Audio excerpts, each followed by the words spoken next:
Hello guys, are you facing problem while doing the sketching or to generate new ideas? So let I give you some tips for it. Firstly, आप जब भी sketching करने बैठे usually जो आपका time है उसको increase कैसे करना है, that is the most important thing. So always increase your time gradually. अगर आप स्केचिंग प्रैक्टिस कर रहे हो 1 आवर 1.5 आवर, उसको धीरे धीरे 2 आवर करो. देन थोड़े टाइम उसको स्केचिंग करते करते उसको आप 2.5 करो, देन 3 करो. तो ऑलवेज जो आपका जो टाइम है उसको ग्रेजुएटली वे में उसको इंक्रीज करिए. तो उससे क्या होगा, आपका सिटिंग टाइम बढ़ेगा. अगर आप एक साथ उसे करने जाएंगे तो आपको थोड़ा सा वो फ्लेक्सिबल नहीं होगा, थोड़ा सा बोर होगा कि अरे बहुत देर हो गई करते करते. बट आप इसको अगर थोड़ा थोड़ा करते हुए टाइम से इंक्रीज करेंगे तो आपको मालूम ही नहीं पड़ेगा और आपका सिटिंग टाइम कब बढ़ गया आपको पता भी नहीं चलेगा. तो ये तो टिप हो गई कि कैसे सिटिंग टाइम को बढ़ाएं. अब आप एक चीज को बिल्कुल पक्का कर लीजिए कि आपको कुछ भी हो, कितना ही बिजी हो, अगर आपको सच में स्केचिंग को टाइम देना है तो एक ना एक दिन में कुछ ना कुछ स्केच जरूर करें. भले एक लाइन खींचे या कुछ भी एक शेप बनाए या कुछ भी एक फॉर्म क्रिएट करें, बट ये दिमाग में एक चीज को बैठा ले कि हमको हर दिन कुछ ना कुछ तो एटलीस्ट करना ही है. आज मैं बहुत ज्यादा बिजी हूँ, आज मेरे पास कुछ काम है, तो चलो सिर्फ एक पेपर उठा के उस पर एक लाइन ड्रॉ, लाइन की प्रैक्टिस ही करें.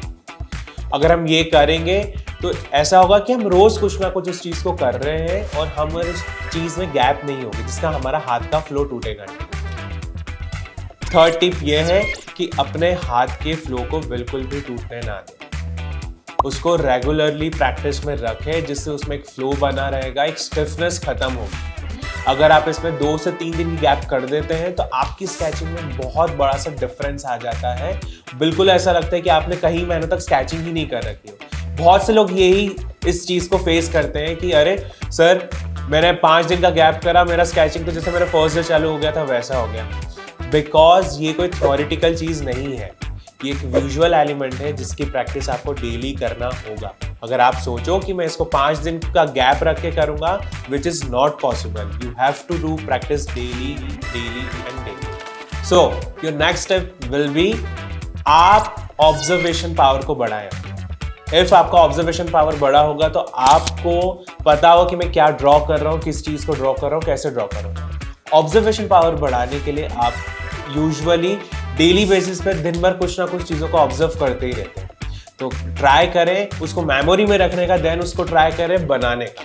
तो ये एक मेमोरी ड्राइंग का एक पार्ट है जो कि एक एक्सरसाइज है आपका स्केचिंग एबिलिटी को फाइन करने के लिए. और ऐसे ही जब आप डेली बेसिस पे बहुत सारी चीज़ों को ऑब्जर्व करते हैं तो उसमें different types of shapes, different type of forms को देखते हैं, जिससे आप अगर उसको एक स्ट्रक्चर वे में क्रिएट करते हैं तो आपको बहुत हेल्प होगी. किसी भी ऑब्जेक्ट को आप फॉर्म के थ्रू अगर कन्वर्ट करते हैं और बनाते हैं तो ऐसे ही आपको आपका ऑब्जर्वेशन पावर बढ़ाना होगा कि ताकि आपकी स्केचिंग और भी फाइन हो और आपका स्केचिंग एबिलिटी थोड़ा सा फास्ट हो जाए.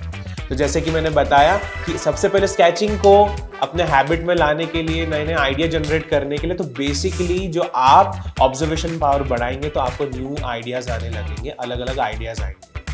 सो कुछ जो हमने टिप्स देखी वो है कि आपको अपना सिटिंग पावर को ग्रेजुअली बढ़ाना है धीरे धीरे करके.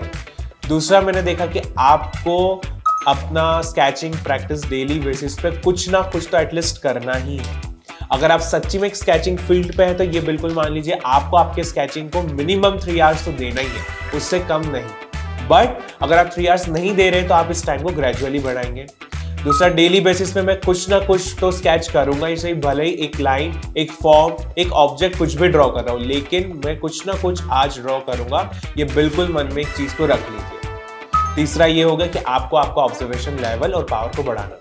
सो ऐसे ही टिप्स के लिए सब्सक्राइब करें हमारे YouTube चैनल को और फॉलो करें हमारे Instagram चैनल को. और भी ऐसे कैट कंटेंट के लिए हमारे डिस्क्रिप्शन बॉक्स में टेलीग्राम की लिंक है, उसे क्लिक करें.